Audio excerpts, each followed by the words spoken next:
Assalamualaikum warahmatullahi wabarakatuh.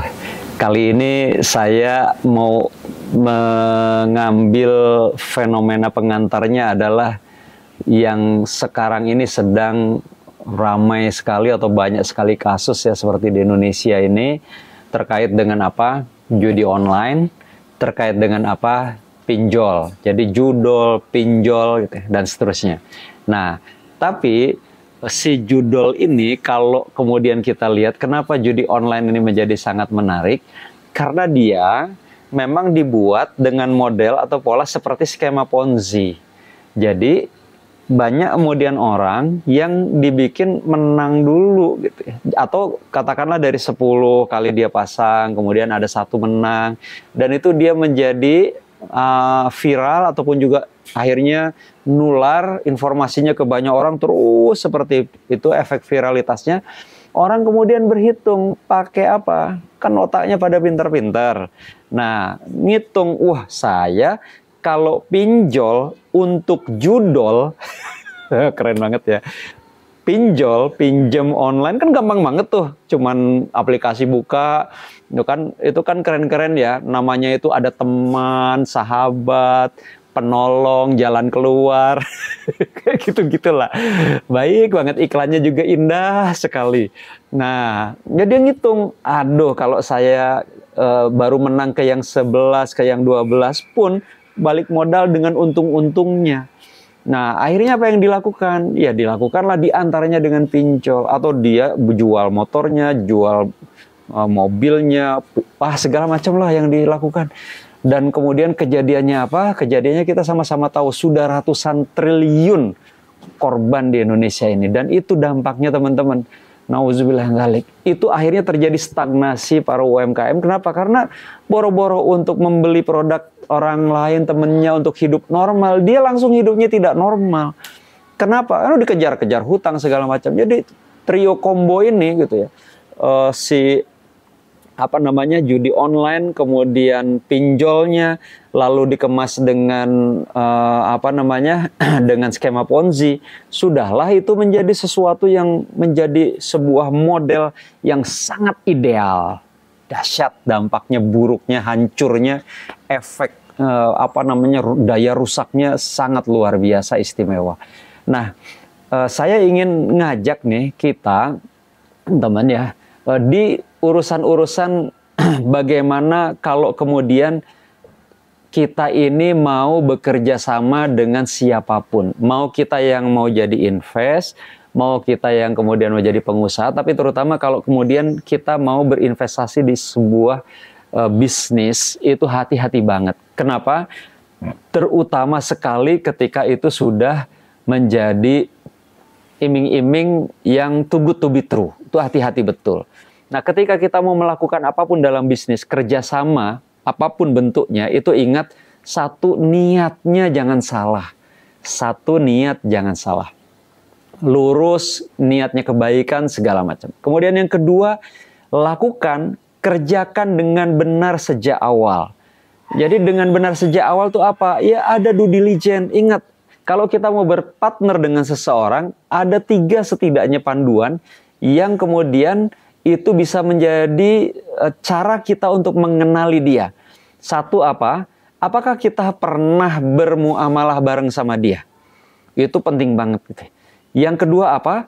Apakah kita pernah jalan jauh bareng sama dia? Kenapa jalan jauh? Muamalah ini kan menunjukkan karakter. Jalan jauh juga itu biasanya akan muncul karakter atau sifat asli calon partner kita. Dan yang ketiga apa? Yang ketiga, apakah kita pernah ada satu program, proyek yang kemudian kita nginep bareng terus malam-malamnya ngobrol bareng gitu. Tapi maaf, yang halal ya, bukan. Kang, kalau sekarang mah laki-laki sama laki-laki juga bisa bahaya. Iya betul sih. Dan maksudnya yang benar lah, yang benar. Nah di situ kan ketika malam-malam itu kita bisa mengenali seseorang. Syukur kalau 3-tiganya pernah dilakukan. Nah kalau tidak, belum pernah melakukan apa? Maka wajib kita mendapatkan referral yang tepat. Referral yang tepat itu dari orang yang tepat, terpercaya, yang dia pernah minimal salah satu dari 3 ini. Jadi orangnya terpercaya betul, gitu, reputasinya terpercaya betul, kita tahu, dan dia yang ngasih referral juga pernah melakukan minimal dengan salah satu dari 3 ini dengan orang yang akan kita kerjasama. Nah, itu lakukan dengan benar sejak awal. Ya, poin yang kedua ini adalah kita benar-benar benar sejak awal, terutama tadi due diligence dengan siapa kita partner. Nah, kenapa? Karena jauh lebih penting selain profesionalnya, kita berpartner dengan orang yang nanti dia takut kalau ada sidang asli di kehidupan abadi di akhirat nanti. Kalau dia macam-macam, khianat, berdusta, itu urusannya panjang nanti di hadapan Allah. Nauzubillah. Yang ketiga kaidahnya, tidak memaksakan di luar kapasitas. Jadi ini yang sering kali menjadi pemicu karena ingin, karena apa namanya, kabita kalau orang Sunda tuh apa ya istilahnya, ngeces lah, terpukau gitu ya, ingin cepat besar. Yang lain udah kemana bisnisnya, masa saya di sini-sini aja. Sekarang tuh yang keren IPO misalkan. Sekarang yang keren tuh startup. Masing-masing itu sudah punya model template-nya. Pilihan mau apa yang kita mau pilih, mau ngembangin sendiri, mau IPO, mau startup modelnya, dan segala macam itu, mau bentuknya saham, bikin syirkah, segala macam, itu semua ada pro konnya, ada konsekuensi logis yang kita mesti pahami, sehingga kita memilih itu dengan sadar. Ini yang ketiga tuh, nggak memaksakan. Kalau kita belum waktunya, saya maaf banget teman-teman, banyak yang kemudian mereka keren, asik, IPO. IPO itu dianggap sebagai kasta tertinggi dalam bisnis.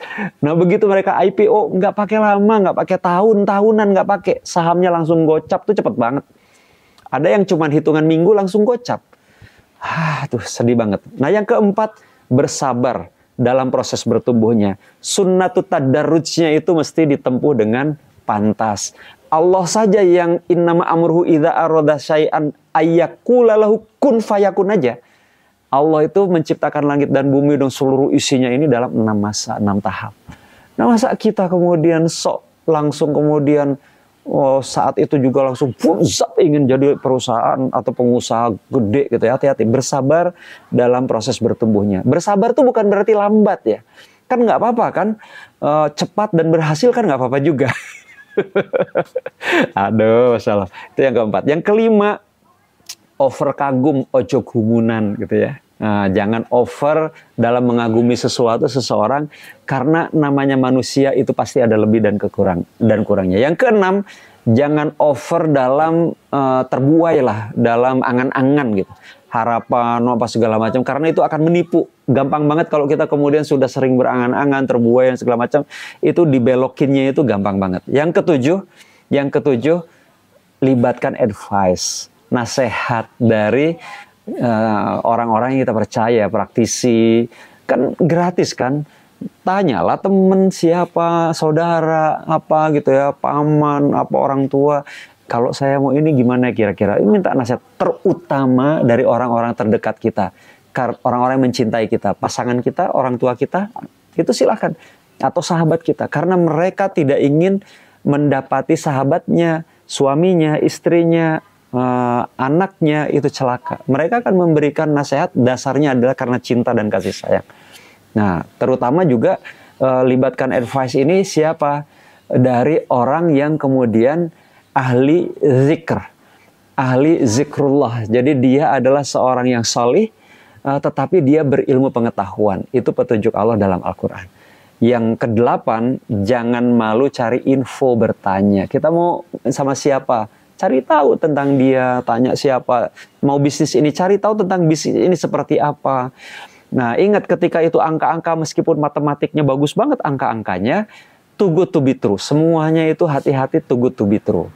Betul-betul hati-hati. Nah, itu 8 tips yang kemudian kita mesti pahami supaya pada saat kita melangkah, insya Allah setidaknya kita sudah melakukan semua proses ikhtiarnya dengan cara yang terbaik. Sebelum akhirnya itu kita bungkus, jadi proposal kepada Allah dalam doa-doa kita. Ya Allah, seandainya ini baik, maka mudahkan dan lindungi dan jadikan ini kebermanfaatan bagi banyak orang, dan luruskan hati ini supaya tidak terkena penyakit-penyakit hati yang membahayakan atau yang menipu.